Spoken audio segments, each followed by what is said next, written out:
Hi there, church. I hope you've been able to participate along with us this Holy Week to read through scriptures together and recognize where Jesus was at in the first Holy Week throughout this week. Today we are celebrating the Seder meal, which is the meal that Jesus ate with his disciples, commonly called the Last Supper. Now, in preparation for that, we have gotten some boxes ready here at the church, and hopefully you are planning or have already picked those up. The church will be open from 10:30 till 6:30 for you to do so. Alternatively, if you would like us to deliver a package to you, Pastor Scott can be contacted at area code 403-302-7984, and he'll bring some your way or arrange to have it delivered for you. In your box, when you get it, you'll notice a few things that will be really obvious. The first is that you will get a copy of the Haggadah. It's the ceremony that we use as a church to celebrate the Seder. It celebrates the reality of the Seder from the perspective that we understand and recognize Jesus Christ as the Messiah, as the sacrificial lamb in the midst of this. And so you'll need one book for each participant in order to be a part of it, or you can share books if you have to. It's pretty good at telling you what to do, and I'm not going to go into details on a lot of that stuff, but in order to help you prepare, I'm going to give a few more details. One of the things I'll do is first go over what you find in the package that you'll need, and the second is what you'll need to add in from your own home. So in the package, the thing you'll probably notice first of all is that there are some eggs. Traditionally, hard-boiled eggs have been eaten as part of the Passover meal.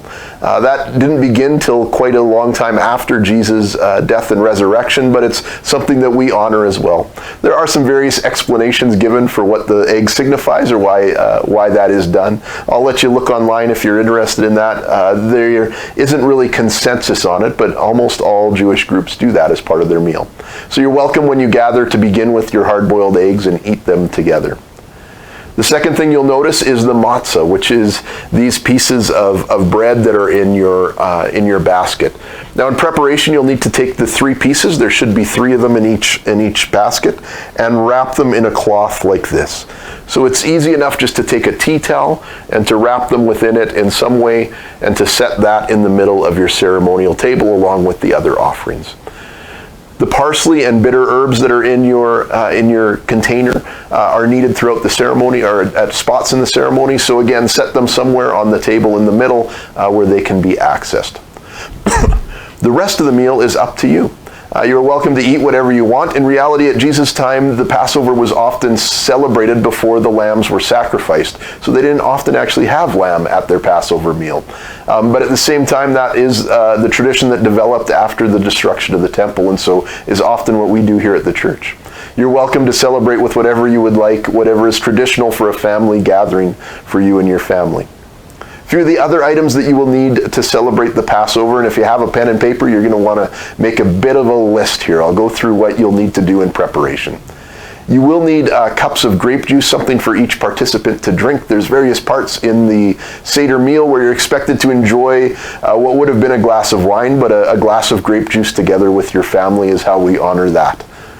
You'll need a wash basin and a towel, so a pot or a bucket or something that you can wash your hands in, and a towel to dry them in, something that we're even more accustomed to at this part of our life. You'll need a small glass of salt water. The trick is to get it as salty as you want, as you are able. So put as little water in it as possible, use a small glass and dump a pile of salt in it and stir it up. It's something that at part of the ceremony you dip your parsley in, and to get it to actually taste salty, you need to do that. You'll need the tea towel to wrap the matzah in. If you haven't found one of those, get it ready. There's a recipe on our website for haroset or karoset, depending how you want to pronounce it.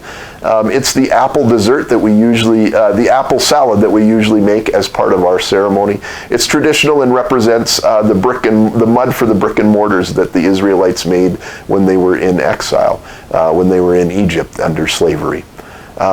In the recipe, it talks about using red wine. At the church, I either use de-alcoholized wine and at times mix wine with apple juice just to make it a little sweeter. However you'd like to take care of that in your own home is up to you. One of the things that you probably won't be able to find but will come across in the ceremony is that there's a spot where you're asked to lift up a shank bone. If you have a bone in your house from your meal that you're making, feel free to use it for that purpose. If not, perhaps draw or use something from your house symbolically as a shank bone, but we didn't think it was wise to provide those for each of your homes. So it may be missing from your package.